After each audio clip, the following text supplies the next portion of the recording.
반갑습니다. 저는 생명대학교 식물식품과 교수 김상우입니다. 사람이 살아가는 데 필수적인 세 가지 요소는 무엇일까요? 의식, 주를 우리는 알고 있습니다. 그 중에서 제가 굳이 하나를 가져간다면 식을 가져가고 싶습니다. 옷이 없거나 집이 없어도 살아가는 데 불편할 뿐이지 못 사는 건 아닙니다. 하지만 음식이 없다면 참 살아가기 힘들겠죠. 1세대 인류는 채집과 수렵 활동을 통해 음식을 조달해왔고 2세대 인류는 농사와 목축을 통해 음식을 조달해왔습니다. 3세대 인류는 우리의 인류죠. 저장과 가공 방법을 통해 이 음식을 보존해 오고 있습니다. 그 이유는 무엇이냐면은 우리가 계속 살아가다 보면은 한철에 농사를 짓는다고 해도 그 다음까지 그 식품이 보존된다고 아니면 또 자란다고 볼 수가 없습니다. 그렇기 때문에 이걸 어떻게 잘 저장을 하고 잘 가공을 해야 될지 항상 고민을 많이 해왔죠. 그렇기 때문에 우리는 지금부터 어떻게 저장을 하고 어떻게 가공을 해서 길게 장기간 생존을 할 수 있는 수단을 가져왔는지에 대해서 확인해 보도록 하겠습니다. 전통적인 식품 저장 가공의 방법은 염지, 그리고 냉동, 냉장을 통한 냉각, 그 다음에 끓이기, 절임, 당장, 알칼리 용액에 절이기, 통조림, 그 다음에 젤리 형태를 보호하는 아스픽이라는 방법, 그 다음에 발효, 묵기, 이러한 많은 방법을 통해서 저장하고 가공해 왔습니다. 이 중에서 저는 하나의 획기적인 것을 굳이 선별한다 그러면은 바로 통조림입니다. 나폴레옹 보나파르트라고 하는 아주 유명한 프랑스의 대왕이 계시죠.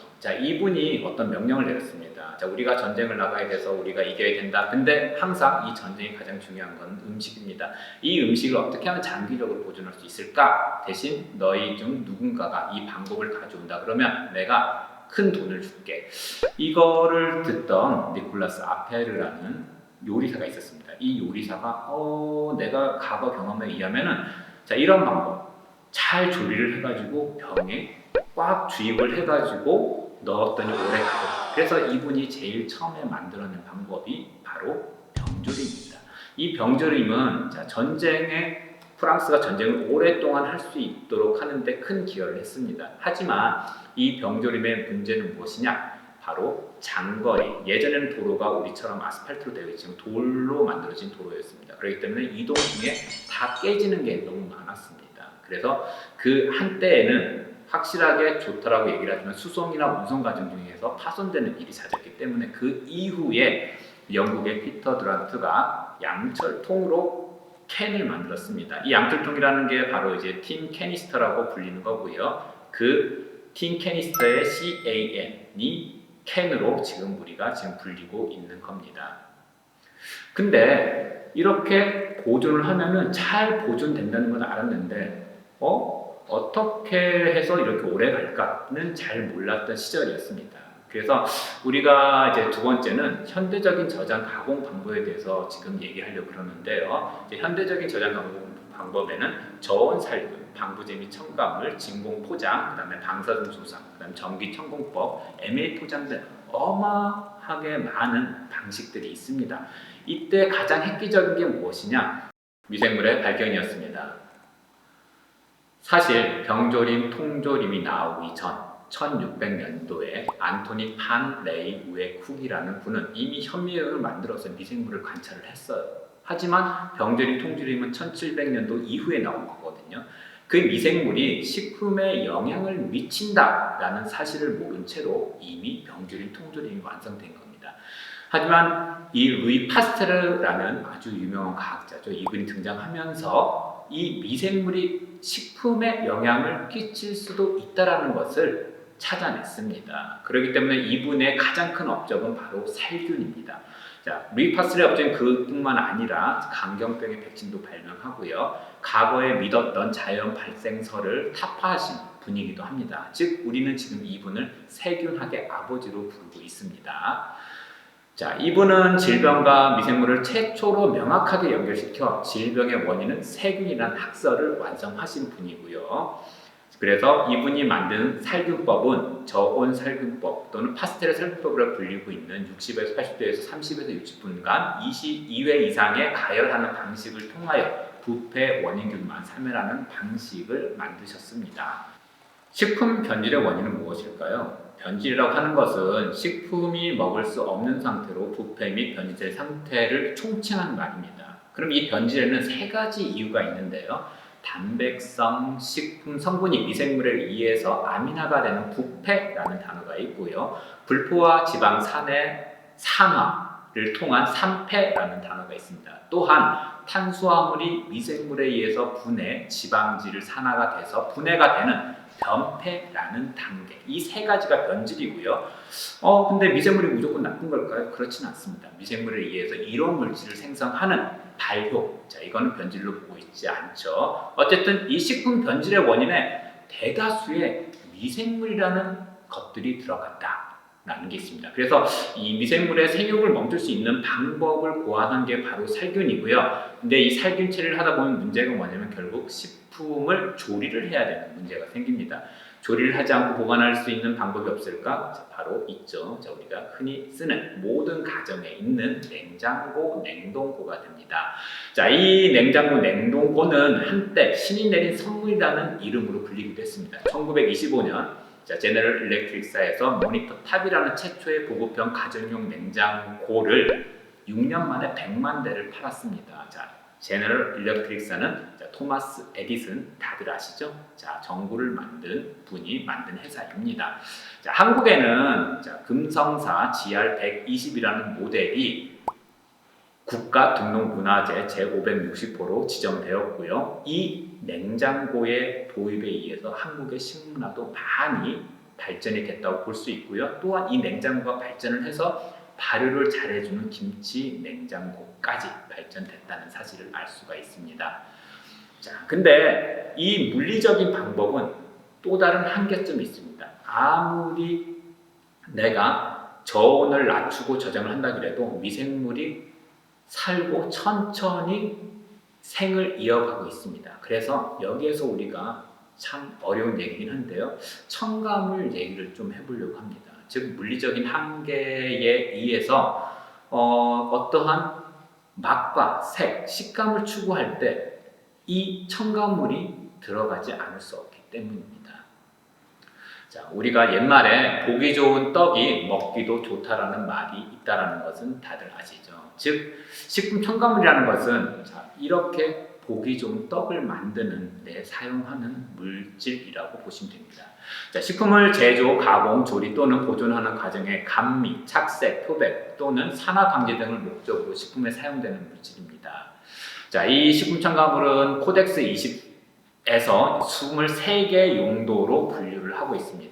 코덱스라고 하면 국제식품규격위원회고요. 이 23가지 용도에는 보존료, 산도조절제, 구걸방지, 소포제 등등등 이영제까지 23가지의 종류로 분류하고 있습니다. 왜 이 식품 첨가제 얘기를 하게 되냐면은 여러분들이 먹는 모든 마트에서 파는 가공식품 아니면 우리 집에서 조리해 먹는 이 식품에도 이 식품 첨가제가 반드시 들어갈 수밖에 없습니다. 하지만 이 식품 첨가제의 논란은 끊임이 없습니다. 자, 이 식품 첨가물을 우리가 소비함에 있어서 일일 섭취 허용량 ADI라는 얘기를 해야 합니다. 자, 일상생활에서 한 사람에 대한 화학약품의 허용량입니다.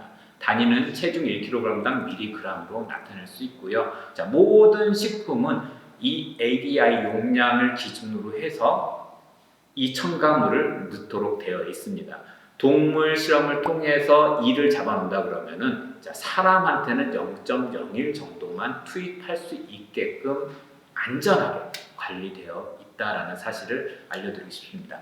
근데 항상 첨가물에 대한 얘기를 하다 보면은 엉뚱한 실험을 통해서 아주 사람들을 두렵게 하는 경우가 많이 있습니다. 자, 어떤 얘기를 할 수 있냐면은 금붕어를 어항에다 집어넣고 금붕어가 잘 살고 있잖아요. 여기에다가 식품 첨가물의 아무거를 한 수저를 집어넣어 버립니다. 그리고 1시간 후에 보여주는 거죠. 식품 첨가물을 넣었더니 금붕어가 죽는다.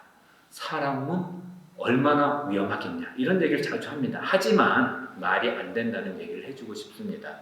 자, 왜 그러냐면은 사실 식품 첨가물이라는 거는 우리가 어항 속에 조금 넣는 게 아니라 지구의 바다에 스포이드 한 방울 떨어뜨리는 양의 물질이라고 알아두시면 좋습니다. 자, 사람도 설탕을 1kg을 일순간 섭취하면 죽습니다. 자, 이러한 실험 방법에 대해서 여러분들이 너무 민감하게 생각하지 마시고요. 우리 식약처라는 곳에서 안전하게 관리되고 있습니다. 모든 가공식품은 식품첨가물법에 의해서 식품첨가물 공전에 허용된 용량만을 집어넣을 수 있도록 만들어지고 있습니다.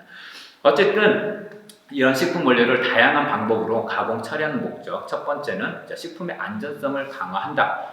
두 번째는 관능적, 영양학적 품질을 개선한다. 세 번째는 유통 기한을 연장을 한다. 네 번째는 식품의 다양성을 향상한다. 다섯 번째는 건강 기능성을 부여한다. 여섯 번째는 운반 및 섭취의 편의성이 부여된다라는 겁니다. 이 중에서 제가 아까 다섯 번째 얘기했던 마지막으로 건강 기능성 부여에 대해서 얘기를 하고 마무리를 지으려고 합니다. 우리나라 전통적으로 보면 보릿고개라는 말이 있습니다. 이 보릿고개가 뭐냐면은 우리가 가공의 역사가 없었던 시절에는 가을까지 수확한 곡식을 가지고 겨울을 나고요. 그 다음에 겨울을 지난 다음부터 배가 고픕니다. 언제까지? 보리가 다시 자랄 때까지. 그게 초봄 또는 중봄 정도 됩니다. 그때까지 많은 사람들이 허기에 시달렸고요. 이게 바로 보릿고개입니다. 하지만 지금은 어떨까요? 이제 배고픈 시절은 지났고요. 단순한 영양보다는 건강적인 측면이 강조되어지고 있습니다. 그래서 무엇을 먹더라도 얼마나 내한테 건강하게 해주냐, 나를 이롭게 해주냐라는 관점에서 식품을 바라보게 됩니다. 이런 관점 때문에 건강기능식품이라는 새로운 식품이 나타났습니다. 이 건강기능식품이라는 건 건강기능식품에 관한 법률에 의해서 건강식품의 안전성을 확보하고 품질 향상과 건전한 유통 판매를 꾀함으로써 국민 건강을 증진시키고 소비자 보호에 이바지하기 위해 제정된 법률이고요. 이 법률 테두리 안에서만 이 건강기능식품을 만들어야 합니다. 그래서 우리가 가끔 시장에서 보면은 옳지 않은 표현들이 있습니다. 건강기능성 식품, 틀린 말이고요. 기능성 건강식품, 틀린 말입니다. 반드시 건강기능식품 인증마크가 들어있는 것만을 먹어야 된다. 왜? 이거는 안전하기 때문입니다. 하지만 안전하다고 무조건 좋을까요? 약이 독이 될 수도 있고요. 독이 약이 될 수도 있습니다. 독도 조금 쓰면 약이 되고요. 약도 많이 쓰면 독이 된다는 얘기입니다. 마찬가지로 아까 앞전에서 일일 섭취 허용량 ADI에 대해서 얘기를 했습니다. 첨가물에서 이 건강기능식품 소재도 이 ADI를 기준으로 관리받게 됩니다. 한 얘기를 할게요. 1596년에 네덜란드에서 국교를 지나 아시아로 향하던 탐험대 일원인 게리트 드 비어는 항해 중 이 고기를 먹은 뒤 선원들이 겪은 일을 일기에 남겼습니다. 우리는 심한 두통과 구역질을 겪었으며 몸속의 뼈까지 아팠다. 심지어는 머리끝부터 발끝까지 온몸의 피부가 벗겨지기도 했다. 이 고기를 먹었다. 이 고기가 뭐냐면은 북극에서 쉽게 구할 수 있는, 북극 탐험을 하면서 쉽게 구할 수 있는 고기입니다. 바로 북극곰이나 바다표고입니다. 하지만 그들의 근육은 먹기에 좋지 않았어요. 왜? 넉넉한 조리시설이 없기 때문에. 그래서 대부분 그 배를 가르고 간이나 내장을 많이 꺼내 먹었습니다. 왜? 질기지도 않고 조리하기도 편했습니다. 하지만 이 간에는 비타민 A가 잔뜩 들어있어요. 얼마나 좋아요, 비타민 A가 잔뜩 들어있어서. 하지만 아까 전에도 얘기했지만 많이 먹으면 독이 됩니다. 이 비타민 A는 성인이 일일 섭취 상한치인 3,000 마이크로그램보다 많은 양을 먹게 되면 구토나 두통, 현기증, 기면 등과 함께 전신의 피부가 벗겨지는 부작용이 나타난다고 되어 있습니다. 그래서 여러분들이 이제 마켓에서 판매하는 모든 건강식품에는 무엇이 써 있냐? 바로 ADI, 일일 섭취 허용량이라는 게 써 있습니다. 그래서 무조건 많이 먹는 게 좋은 게 아니라 권장량 이내에서 먹어야지 좋은 식품이 된다라는 것을 기억하십니다. 건강기능식품은 약이 아니에요. 그렇다고 해서 일반 식품이 아닙니다. 내가 너무 아프다. 이 건강기능식품을 먹고 병을 고치겠다라고 생각하시면 안 되겠죠? 반드시 의사한테 진료를 받고 약을 드셔야 됩니다. 일반 식품도 아니기 때문에 마음껏 먹어도 안 됩니다. 임산부라든가 환자들은 주의해서 복용해 주시기 바랍니다. 마무리 짓도록 하겠습니다. 식품 가공은 많은 인류에게 풍족한 삶을 제공하였습니다. 하지만 더 건강하게 살기를 원한다면 여러 가지 식품을 통해서 영양도 얻고 기능도 얻을 수 있지만 반드시 필요한 거 하나, 바로 운동입니다. 충분한 운동을 많이 하시고요. 그리고 물도 많이 드시고요. 그 다음에 식품을 적절하게 섭취하는 것만이 여러분들을 더 건강하고 풍요롭게 살게 해줄 것입니다. 지금까지 경청해 주셔서 감사합니다. 이만 마무리 짓도록 하겠습니다. 고맙습니다.